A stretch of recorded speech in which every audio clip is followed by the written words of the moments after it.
안녕하세요. 다조아 카페입니다. 자, 오늘은 현충일을 맞이해서 특별 초대 손님을 모시고자 합니다. 자, 6월 6일 현충일. 현충일은 나라를 위해 목숨을 바치신 순국사녀님들에 대한 조의를 표하고 존경의 마음을 갖는 날이죠. 자, 그렇다면 나라를 위해 목숨 바치신 분 하면 누가 가장 먼저 떠오르시나요?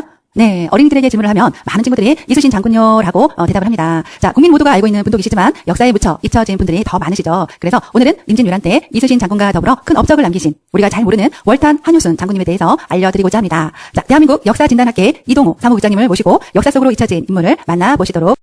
안녕하세요. 이동호 사무국장님. 모든 대부분 사람들이 일 공부 때문에 책 읽을 시간이 없다고 말하는데 사무국장님은 1년에 평균 300권의 책을 읽으신다고 들었습니다. 네, 맞으신가요? 네, 맞습니다. 대단하시네요. 자, 그렇다면 어떻게 매년 300권의 독서를 하시는지 노하우 잠시 들려주시겠습니까? 네. 두 가지 노하우 말씀드리겠습니다. 저는 첫 번째는 일찍 자고 일찍 일어나는 것이고요. 두 번째는 독서 기록을 하는 것입니다. 보통 저는 일찍 잡니다. 10시 반에 자서 2시 반 정도 일어납니다. 그럼 2시 반에 일어나서 3시간 반 정도 독서를 하고요. 그리고 6시부터는 1시간 정도 반드시 운동을 합니다. 그리고 두 번째 독서 기록은요. 엑셀을 통해서 기록을 합니다. 그래서 지금까지 독서했던 내용에 대해서 적고요. 그리고 앞으로 독서하게 될 내용에 대해서 계획을 세웁니다. 이것이 제 노하우입니다. 네, 그렇군요. 그럼 아침 일찍 일어나서 운동을 하고 그리고 책을 읽고 기록을 하시고 다음에 읽을 책을 또한 계획을 하신다는 거죠? 네. 저도 한번 그렇게 해보는 걸로 해보겠습니다. 자, 그렇다면 대한민국 진단학회는 어떤 곳인지 궁금한데요. 네, 잠시 말씀 주시겠습니까? 네. 대한민국 역사진단학회는요. 과거 우리 한민족의 역사를 통해서 그동안 가려졌던 인물이라든지 알려지지 않았던 역사 부분에서 우리가 배워야 될 그러한 부분에 대해서 조사를 하고요. 그리고 미래 대안에 대해서 제시하는 그런 목적으로 만들어진 학회입니다. 네. 학회이군요. 네. 앞으로도 역사를 진단하는 그런 왕성한 활동 부탁드리겠고요. 자, 오늘은 월탄 한효순 장군님에 대해서 말씀 주신다고 했는데, 근데 왜 우리가 잘 모르고 있는 거죠? 되게 궁금한데요. 네, 말씀드리겠습니다.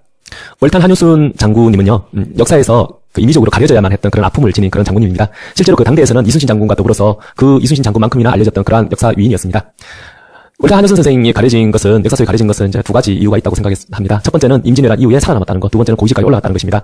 굉장히 모순같이 들릴 수 있을 것입니다. 살아남았다, 그리고 고위직으로 올라갔다. 그것이 어떻게 역사에 가려질 수 있는지.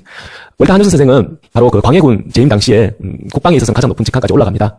그리고 여태까지 광해군의 최대 업적이라고 하는 청과 명의 실리 외교를 주장했던 바로 그 기획안의 당사자가 바로 월탄 한효순 선생이었습니다. 인조 반정에 의해서 화이론을 주장한 그런 소중화를 외쳤던 정권에 의해 가지고 철저히 역사 속에 가려지게 됐던 것입니다.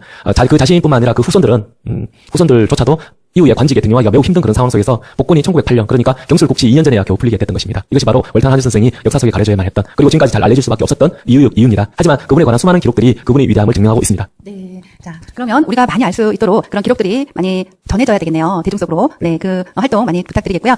자, 그럼 월탄 한효순 장군님에 대해서 한번 구체적인 역사 속으로 들어가는 시간 가져보도록 하겠습니다. 네, 자, 말씀 들어보도록 할게요.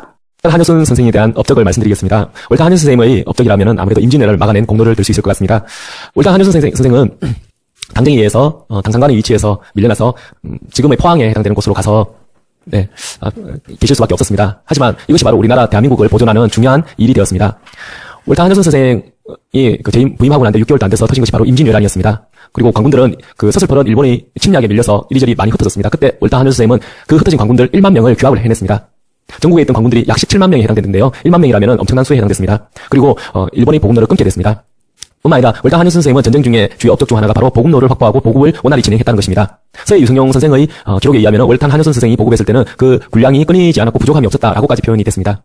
그리고 또한 이순신 장군께서 군선을 만드실 때 상당히 많은 부분의 군선을 월탄 한효순 선생이 보급했음을 우리가 확인해 볼 수가 있었습니다. 그것은 이순신 장군께서 월탄 한효순 선생님께 보낸 편지를 통해서 확인해 볼 수 있었는데요. 월탄 한효순 선생은 바로 이순신 장군 수군 통곡대사를 지냈던 그러한 이순신 장군 위에 계셨던 분이시면서 이순신 장군의 특출함을 알고 계셨기 때문에 끝까지 이순신 장군을 밀어줬던 것입니다. 그리고 또 전쟁 이후에는요, 역시 이제 국방부에서 전문가답게 수많은 병서들을 만들고 국방에 관한 객관적인 위치에서 여러 가지를 확인해 볼 수 있었습니다. 커지는 청의 세력, 그리고 작아지는 명나라의 힘, 이러한 것들을 철저하고 객관적으로 이제 봤던 것입니다. 이것이 바로 명과 청 사이의 실리 외교를 낳았던 이유가 되었었습니다. 네, 짧게나마 이 정도로 줄이도록 하겠습니다. 감사합니다.